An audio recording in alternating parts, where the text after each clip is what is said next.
Student, आज की video में हम देखेंगे कक्षा 9 का जो विज्ञान है, जिसमें आप लोग भौतिक विज्ञान पोर्शन से देखेंगे बल, जो कि आपका बल वाला चैप्टर है। सारे उसको आज हम कवर करेंगे। जो बल क्या होता है, सबसे पहले मैं यहाँ पे आपको बल की परिभाषा बता रहा हूँ। बल होता क्या है ना। बल को इंग्लिश में बोलते हैं, क्या बोलते हैं? फोर्स। अगर पूरी वीडियो आप लोग अच्छी तरीक़े से देख ले रहे हैं तो आपको बल के बारे में बिल्कुल सही तरीके से जानकारी हो जाएगी। बल क्या होता है, ध्यान दीजिएगा। बल धक्का अथवा खिंचाव है। धक्का, यहाँ पर मैं लिख रहा हूँ, बल क्या है? धक्का है या खिंचाव है, दोनों को आप लोग देखिएगा।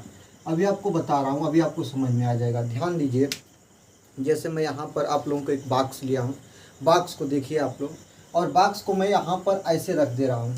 यहाँ पर मैं इसको बॉक्स को ऐसे यहाँ पर मैंने स्थिर कर दिया। तो बल क्या है? बल व धक्का है। धक्का का मतलब, अगर इसको मैं इसे धक्का करूँगा, धक्का दूंगा ऐसे, तो ये आगे जाएगा ना। यहाँ पर देखिए, जब यहाँ पे ऐसे है और इसको धक्का दे रहा हूँ, धक्का दूंगा तो ये आगे जाएगा, या अपनी तरफ ऐसे खींचूंगा, ठीक ना।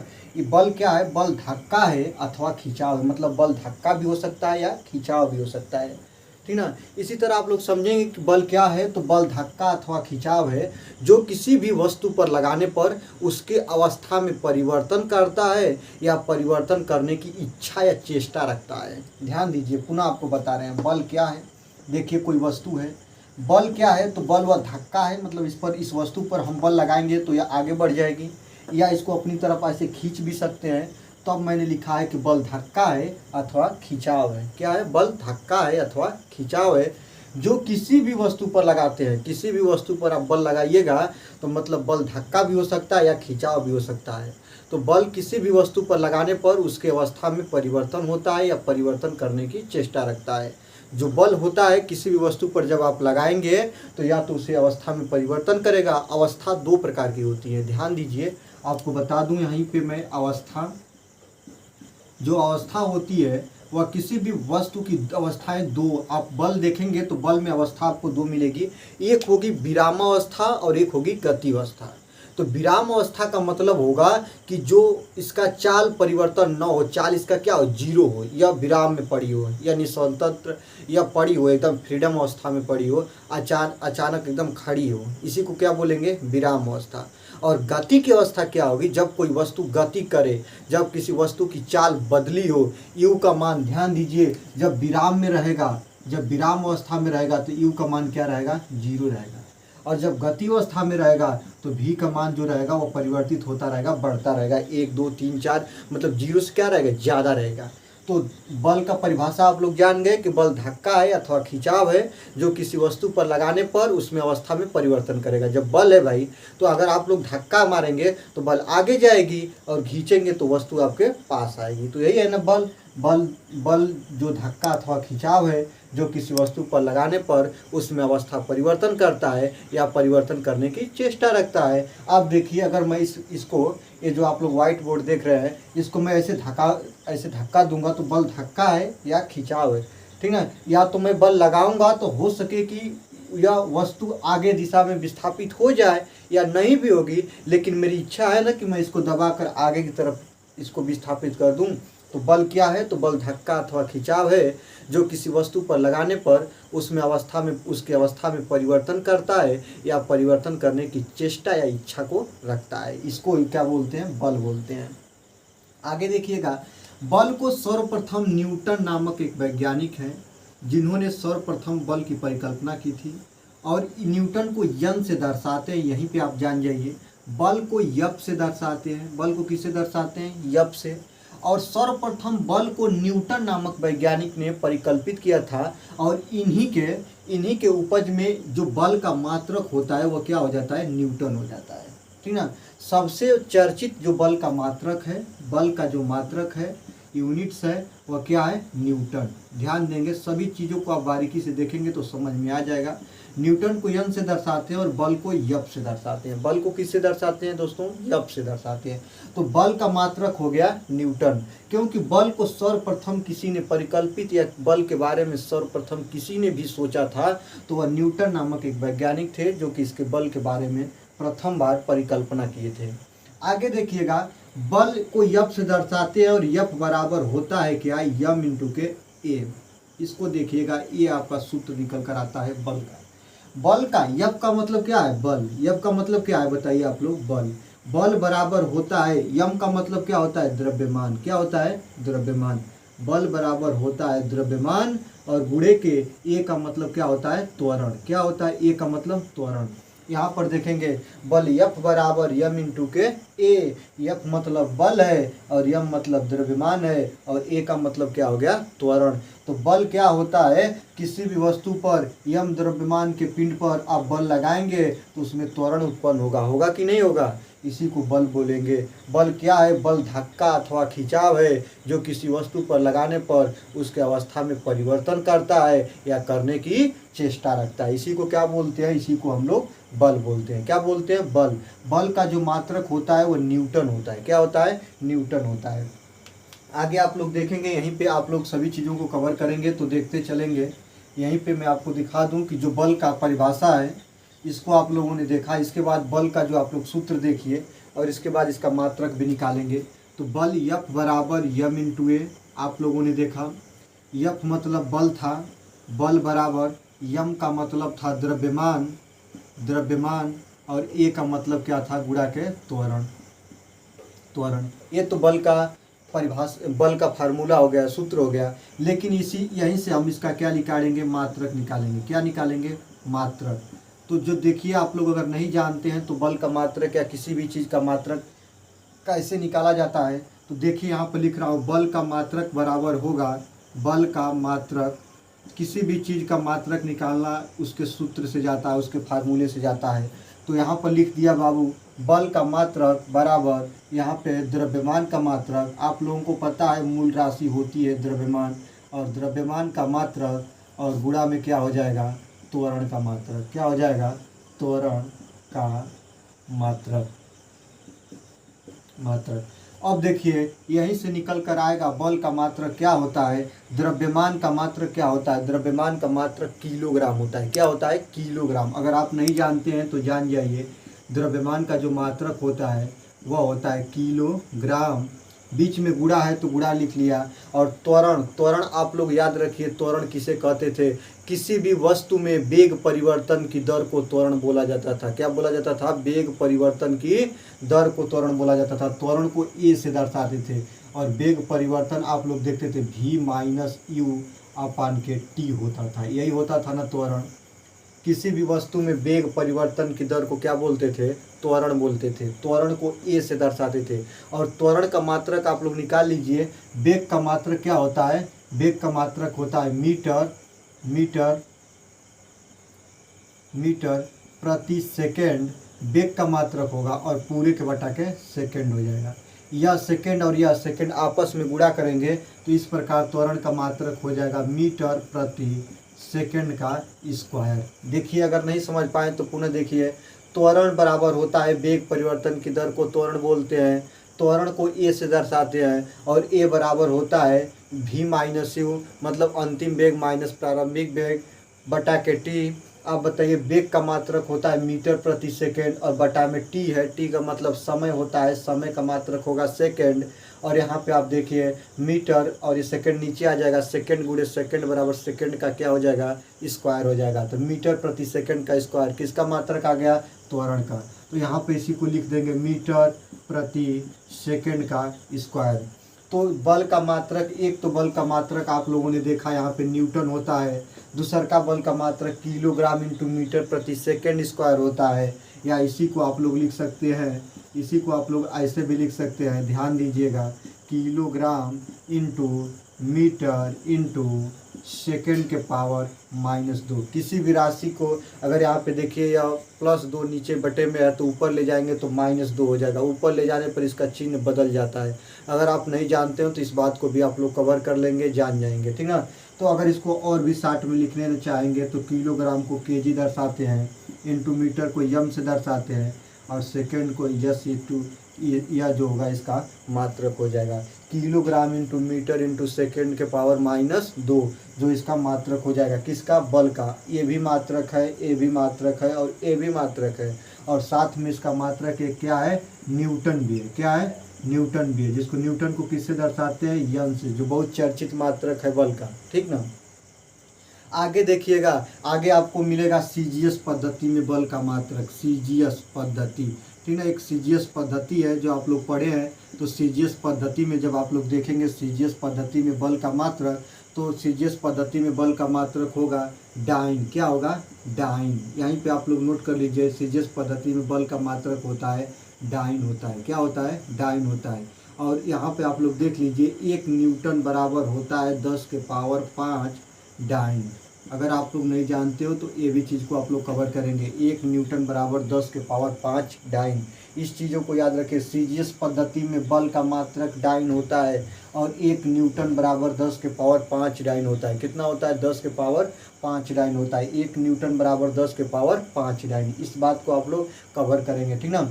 बल देखिए, बल की परिभाषा देखिए, बल के मात्रक देखिए, बल का मात्रक किस प्रकार निकाला जाता है, सीजीएस पद्धति में बल का मात्रक क्या होता है। अब हम देखेंगे 1 न्यूटन को परिभाषित कीजिए। 1 न्यूटन को कैसे परिभाषित किया जाता है, काफ़ी इम्पोर्टेंट है, जो कि बोर्ड एग्जाम में आप लोग देखेंगे, जो आपका बहुत बहुत इम्पोर्टेंट है, जो कि हर बार लोग पूछते भी हैं कि 1 न्यूटन को परिभाषित कीजिए। 1 न्यूटन बल क्या है। कहीं भी 1 न्यूटन को परिभाषित करने के लिए आ जाए तो आप क्या करिएगा, तुरंत यहाँ पे 1 न्यूटन बराबर 1 यम इंटू 1 ए लिखिएगा। ऐसे लिखेंगे तब आप कर पाएंगे। अगर ऐसे नहीं लिख पा रहे हैं तो ध्यान दीजिए, यफ बराबर यम इंटू के ए लिख लीजिए। ये तो आप सूत्र लिख ही सकते हो, आराम से आप लिख सकते हैं। बल बराबर द्रव्यमान गुणा के त्वरण होता है, इतने में तो किसी को दिक्कत नहीं है। अब आगे देखिए 1 न्यूटन बल क्या है। तो 1 न्यूटन बल वह बल है, ध्यान दीजिएगा, 1 न्यूटन बल वह बल है, 1 न्यूटन बल वह बल है जो 1 किलोग्राम की वस्तु पर, जो 1 किलोग्राम की वस्तु पर 1 न्यूटन बल वह बल है, लिख दे रहा हूँ, 1 न्यूटन बल वह बल है जो 1 किलोग्राम की वस्तु पर लगाने पर 1 मीटर प्रति सेकंड स्क्वायर का त्वरण उत्पन्न करेगा। अगर कोई भी पूछ दे भाइयों कि 1 न्यूटन बल क्या होता है, तो आप तुरंत बताइएगा 1 न्यूटन बल वह बल होता है, 1 न्यूटन बल वह बल होता है जो 1 किलोग्राम की वस्तु पर लगाने पर, 1 न्यूटन बल वह बल होता है जो 1 किलोग्राम की वस्तु पर लगाने पर उसमें 1 मीटर प्रति सेकंड स्क्वायर का त्वरण उत्पन्न कर देगा। आपको पता है किसी भी वस्तु पर बल लगाएंगे वस्तु आगे बढ़ेगी, तो जब वस्तु आगे बढ़ेगी तो उसके वेग में परिवर्तन होगा, और जब वस्तु के वेग में परिवर्तन होता है तो उसके त्वरण के मान में भी क्या होता है? परिवर्तन होता है। उसी को तो त्वरण बोलते हैं। किसी भी वस्तु में वेग में हुए परिवर्तन की दर को क्या बोलते हैं? त्वरण बोलते हैं। या किसी भी वस्तु के एकांक समय में हुए वेग परिवर्तन की दर को त्वरण बोलते हैं। त्वरण का मात्रक मीटर प्रति सेकंड का स्क्वायर होता है। तो 1 न्यूटन बल वह बल है जो 1 किलोग्राम की वस्तु पर लगाने पर उसमें 1 मीटर प्रति सेकंड स्क्वायर का त्वरण उत्पन्न कर देगा। यहाँ तक आप लोगों को किसी भी प्रकार की दिक्कत का सामना नहीं करना पड़ेगा। आगे देखेंगे, आगे अब आप लोग देखेंगे बल के प्रकार, ठीक ना। आगे हम लोग देखेंगे बल के प्रकार। यहाँ पर देखिएगा बल के प्रकार। तो बल के जब प्रकार आप लोग देखेंगे तो बल 2 प्रकार के होते हैं। कै प्रकार के होते हैं? 2 प्रकार के। पहला होता है, ध्यान दीजिएगा, यहाँ पे लिख दे रहा हूँ, पहला जो बल होता है उसको बोलते हैं संतुलित बल। दूसर का जो बल होता है उसको हम लोग क्या बोलते हैं? असंतुलित बल। बल 2 प्रकार के होते हैं। एक जो होता है बल उसको बोलते हैं संतुलन की अवस्था में, और एक होता है असंतुलित बल, ठीक ना। तो असंतुलित और संतुलित बल क्या है, सबको बारीकी से देखिए। पहला आप लोग देखेंगे संतुलित बल किसे कहते हैं। पहला आप लोग ध्यान से देखिए कि संतुलित बल किसे कहते हैं। तो जब आप संतुलित बल की बात बोलेंगे तो संतुलित बल क्या होता है, ध्यान दीजिए। एक बिंदु मैंने मान लिया है, एक बिंदु है, और बिंदु नहीं, मान लो कि अब जैसे आप लोग मान लो यहाँ पे मैंने एक व्यक्ति ले रखा है, और एक व्यक्ति का इस प्रकार डायग्राम है, और इसके बाद इस व्यक्ति को 2 लोग इधर से और 2 लोग इधर से, दोनों लोग इसको दबा रहे हैं, ठीक ना। मान लीजिए 2 लोग हैं, यहाँ से जो व्यक्ति है वह 5 न्यूटन का बल लगा रहा है। कितने न्यूटन का? 5 न्यूटन का। इधर का व्यक्ति है वो 4 न्यूटन का बल लगा रहा है, ठीक है। टोटल जो बल इधर से कितने का लग रहा है? टोटल जो बल लग रहा है कितने का लग रहा है भाई बताओ? 9 न्यूटन का। 5 + 4 = 9। और इधर से देख लीजिए, मान लीजिए इधर से 7 न्यूटन का बल, इधर से 2 न्यूटन का बल, इधर से भी पूरा कितने न्यूटन का बल लगा है? 9 न्यूटन का बल। अब देखिएगा संतुलित बल किसे कहते हैं? किसी भी बिंदु पर या किसी भी वस्तु पर एक साथ एक से अधिक बल एक साथ लग रहे हों, किसी भी बिंदु पर या किसी भी वस्तु पर एक साथ एक से अधिक बल लग रहे हों और उसका परिणामी क्या होना चाहिए? 0 होना चाहिए। क्या होना चाहिए? 0। अगर आप इसका परिणामी निकालेंगे, इसका आप रिजल्ट निकालेंगे, इधर से 9 न्यूटन का बल लग रहा है, इधर से भी 9 न्यूटन का बल लग रहा है, तो यह वस्तु अपने स्थान से कहीं विस्थापित हो पाएगी? आप लोग सोचिए, ये वस्तु यहाँ से स्थापित किसी भी स्थान पर होगी? कहीं भी नहीं जाएगी। अगर मैं यहाँ पे खड़ा हूँ, दो समान व्यक्ति जिनका समान बल से इधर से 2 लोग धक्का देंगे, इधर से भी 2 लोग धक्का देंगे, तो मेरा अवस्था परिवर्तन नहीं होगा। इस स्थिति को हम लोग क्या बोलते हैं? संतुलित बल बोलते हैं। क्या बोलते हैं? संतुलित बल बोलते हैं। संतुलित बल वह बल होता है जो किसी एक बिंदु पर एक साथ एक से अधिक बल कार्य कर रहे हों और उसका परिणामी 0 हो, उसे हम लोग क्या बोलते हैं? संतुलित बल बोलते हैं। इसको आप लोग ध्यान से देखेंगे। आगे अब देखेंगे हम लोग क्या देखेंगे? असंतुलित बल, ठीक ना, जो संतुलन की अवस्था में न हो। असंतुलित, यहाँ पर मैं लिख दे रहा हूँ अशब्द, और यही हो गया असंतुलित बल। असंतुलित बल क्या होता है? अब देखिए, कोई व्यक्ति यहीं पे मैं बना दिया इस व्यक्ति को।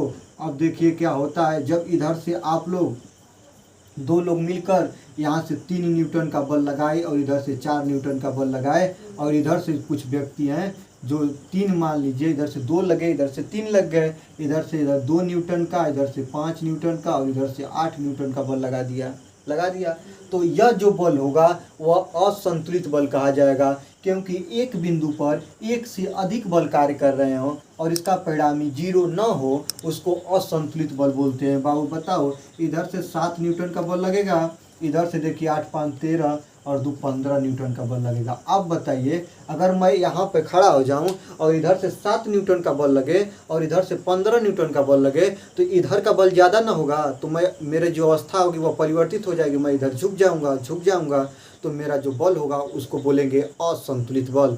तो किसी भी बिंदु पर एक साथ एक से अधिक बल कार्य कर रहे हों और उसका परिणामी 0 ना हो, उसको हम लोग क्या बोलते हैं? उसको हम लोग असंतुलित बल बोलते हैं। क्या बोलते हैं? असंतुलित बल बोलते हैं। तो अब आगे देखेंगे न्यूटन के गति के नियम, और न्यूटन के गति के नियम कितने हैं? 3 हैं।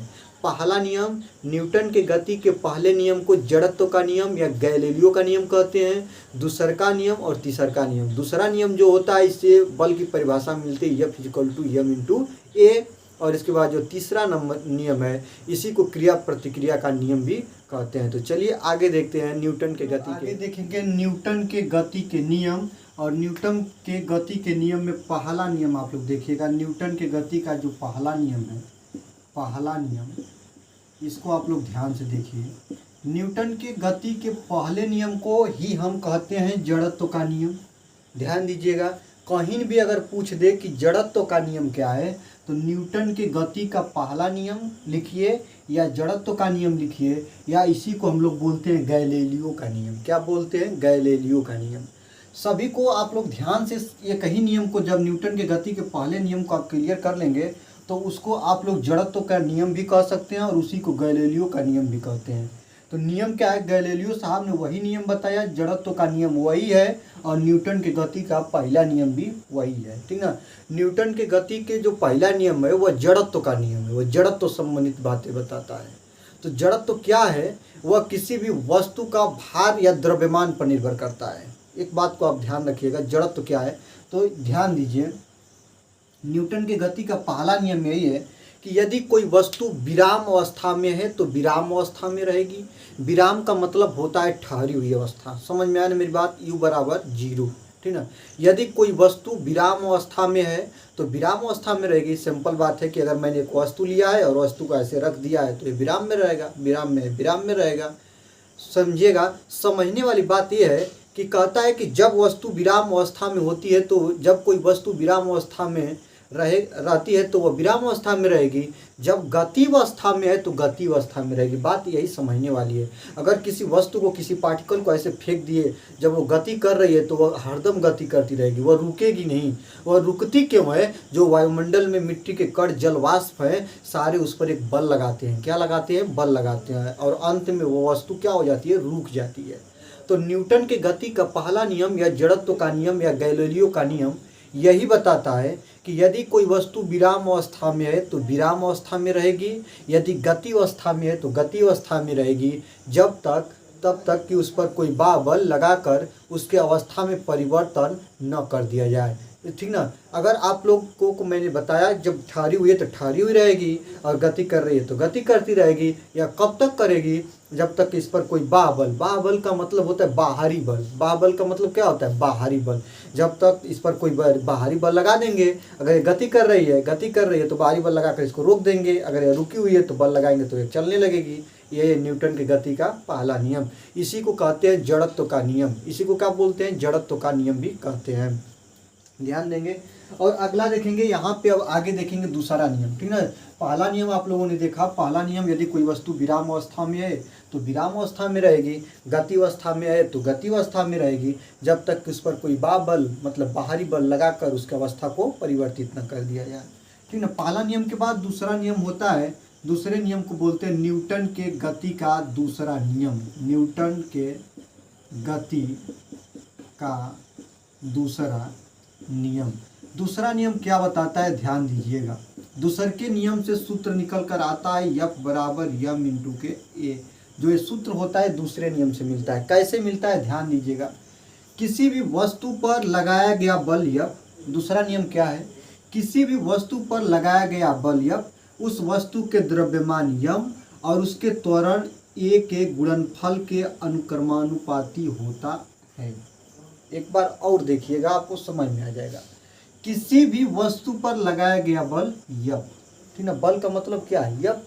किसी भी वस्तु पर लगाया गया बल F उस वस्तु के द्रव्यमान m, द्रव्यमान को m से दर्शाते हैं ना, तो किसी भी वस्तु पर लगाया गया बल F उस वस्तु के द्रव्यमान m और द्रव्यमान, किसी भी वस्तु पर आप बल लगाएंगे, अगर मैं एक वस्तु हूँ, आप हमारे पर बल लगाएंगे तो मैं आगे बढ़ूंगा, और जब आगे बढ़ूंगा तो मेरा वेग में परिवर्तन होगा, और जब वेग में परिवर्तन होगा तो आप एक निश्चित है कि मेरा मान जो त्वरण होगा वह परिवर्तित होगा कि नहीं होगा। तो किसी भी वस्तु पर लगाया गया बल F उस वस्तु के द्रव्यमान m और उत्पन्न त्वरण a के गुणनफल के, ये गुणा है, गुणनफल के अनुक्रमानुपाती होता है। F अनुक्रमानुपाती m इंटू के a। और अनुक्रमानुपाती को हटाने के लिए एक नियतांक लगाते हैं जिसको हम k मानते हैं, और चूंकि k बराबर हम रखते हैं कितना? 1 रखते हैं। कितना रखते हैं? 1 रखते हैं। तो F बराबर m इंटू के a गुणे के 1। किसी संख्या में 1 का गुणा करते हैं तो उसके मान में परिवर्तन नहीं होता है, तो F बराबर m इंटू के a। यही होता है न्यूटन की गति का दूसरा नियम।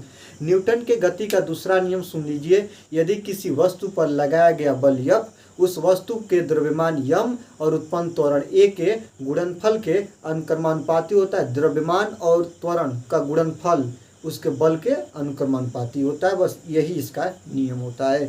ठीक ना? आगे देखेंगे न्यूटन के गति का तीसरा नियम। ठीक है? जो गति का तीसरा नियम है, इसी नियम को हम लोग बोलते हैं क्रिया प्रतिक्रिया का नियम। इसी को ध्यान दीजिए। तीसरा नियम,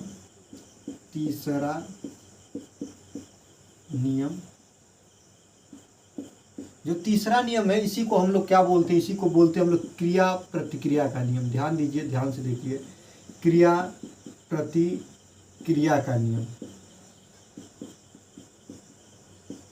क्रिया प्रतिक्रिया का मतलब ये है कि आप किसी वस्तु पर जितना बल लगाएंगे ना, वह वस्तु भी आपके ऊपर उतना बल लगाएगी।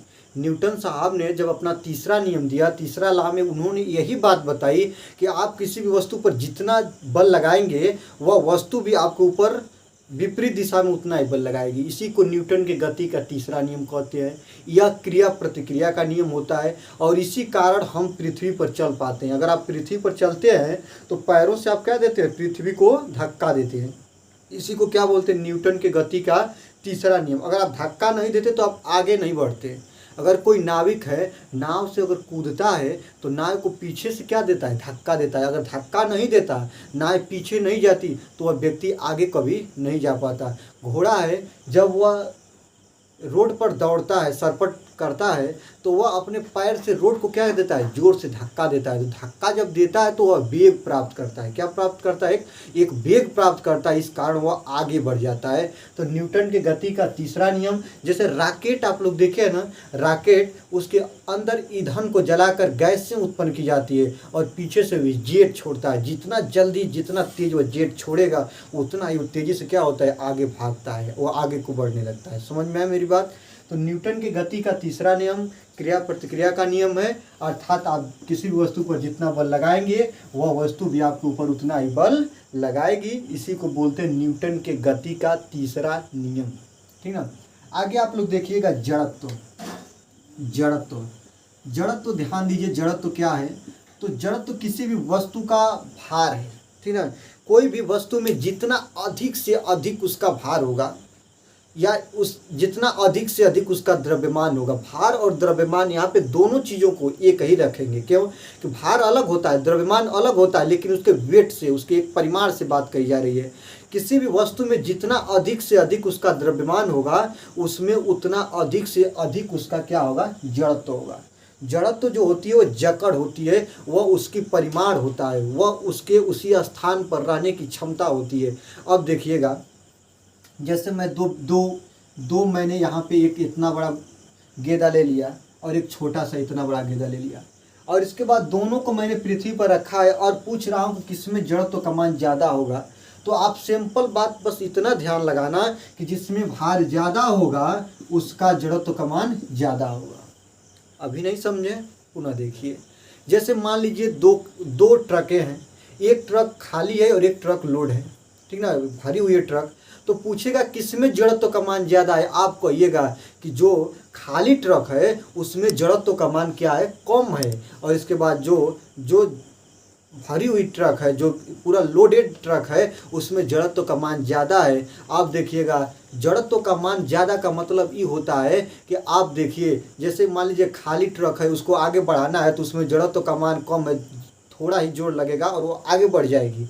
लेकिन जो ट्रक लोडेड है उसको उसके स्थान से आगे बढ़ाना है तो आपको ज़्यादा बल लगाना पड़ेगा, तब तो आगे जाएगी। तो उसको बोलेंगे, ध्यान दीजिए, जड़त्व भी आपकी दो प्रकार का होता है। एक होता है विराम का जड़त्व और दूसरा का होता है गति का जड़त्व। तो जो विराम का जड़त्व होता है, विराम से गति में लाने के लिए जो जिसकी ज़रूरत होगी उसको, जो विराम अवस्था में रहेगा। जैसे मान लीजिए ट्रक था ना, ट्रक एक खाली ट्रक था, एक लोड ट्रक था। तो जब वो विराम अवस्था में थे तो उनको गति अवस्था में लाने के लिए जिसकी जितनी आवश्यकता होगी उसी को विराम का जड़त्व बोलेंगे। और यदि कोई दूसरा ट्रक ले लीजिए, और आप लोग जैसे कि मान लीजिए लोडेड ट्रक है, और जब लोड ट्रक को आप लोड ट्रक है आ रहा है और आपको रोकना है, तो जब आप उसको रोकेंगे तो उसमें गति है कि नहीं है, बहुत ज़्यादा गति है ना। तो खाली ट्रक को रोकेंगे तो जल्दी से रुक जाएगा, लेकिन जो लोडेड ट्रक है उसको रोकेंगे तो जल्दी वो रुकेगा नहीं, क्योंकि उसमें कौन सा जड़त्व पाया जाएगा, उस समय गति का जड़त्व पाया जाएगा। कौन सा जड़त्व पाया जाएगा, गति का। वो आएगा और आपको एकदम रौदते हुए आगे चला जाएगा, उसको रोकने में आपको ज़्यादा बल की आवश्यकता होगी। ठीक ना। तो जड़त्व को आप लोगों ने देखा। इसके बाद आगे देखेंगे संवेग। आप लोग थोड़ी थोड़ी चीज़ें देखिए, आपको एकदम बिल्कुल समझ में आ जाएगा, कुछ भी ऐसी चीज़ नहीं रहेगा कि ना आपको समझ में आए। संवेग क्या होता है, तो किसी भी वस्तु का संवेग देखिएगा। संवेग को सबसे पहले ध्यान दीजिएगा, पी से दर्शाते हैं। किससे दर्शाते हैं, पी से। और पी बराबर होता है यम इंटू के भी। क्या होता है, यम इंटू के भी। अब बताइए, पी का मतलब क्या है, संवेग। और यम का मतलब क्या है, द्रव्यमान। और भी का मतलब क्या है, वेग। तो आप लोग देखिएगा, संवेग की डेफिनेशन यहीं से निकल गई। द्रव्यमान और वेग के गुणनफल को क्या बोलते हैं, संवेग बोलते हैं। क्या बोलते हैं, द्रव्यमान और वेग के गुणनफल को संवेग बोलते हैं। यही है संवेग की परिभाषा, द्रव्यमान और वेग के गुणनफल को संवेग बोलते हैं। अब देख लीजिए इसका मात्रक कैसे निकालेंगे। तो संवेग का मात्रक यहाँ पे मैं लिख रहा हूँ, लिखूंगा संवेग का मात्रक। किसी भी चीज़ का मात्रक उसके फार्मूला से निकालते हैं। संवेग का मात्रक बराबर होगा द्रव्यमान का मात्रक, यहाँ पे गुणा है, गुणा लिखेंगे, वेग का मात्रक, क्या लिखेंगे, वेग का मात्रक। आगे देखिएगा, संवेग का मात्रक बराबर होगा, द्रव्यमान का मात्रक कितना होता है बताइए, मूल राशि में आप लोग पढ़े हैं किलोग्राम। द्रव्यमान को, किसी भी द्रव्यमान को किस में नापते हैं, किलोग्राम में। किस में मापते हैं बताओ, किलोग्राम में। बीच में गुणा है तो गुणा लगा लिया। वेग का मात्रक होता है मीटर प्रति सेकेंड, यही ना होता है, आप लोग पढ़े हैं, यहाँ पे देख लीजिए, वेग बराबर होता है विस्थापन बटा के समय, विस्थापन बटा के समय। और विस्थापन को मापते हैं मीटर में और समय को मापते हैं सेकंड में, तो वेग का मात्रक हो गया मीटर प्रति सेकंड। तो संवेग P बराबर m इंटू v, द्रव्यमान और वेग के गुणनफल को संवेग बोलते हैं, और P बराबर m इंटू v, मतलब ऐसे इसका मात्रक निकालेंगे, संवेग का मात्रक बराबर द्रव्यमान का मात्रक और गुणा में वेग का मात्रक, द्रव्यमान का मात्रक किलोग्राम इंटू वेग का मात्रक मीटर प्रति सेकंड। तो आज के वीडियो में बस इतना ही, मिलते हैं अगले वीडियो में। वीडियो कैसी लगी कमेंट बॉक्स में जरूर बताएं, वीडियो अच्छी लगी तो लाइक करें, दोस्तों के साथ शेयर करें, और चैनल पर नया है तो चैनल को सब्सक्राइब करके बेल आइकन को प्रेस करें।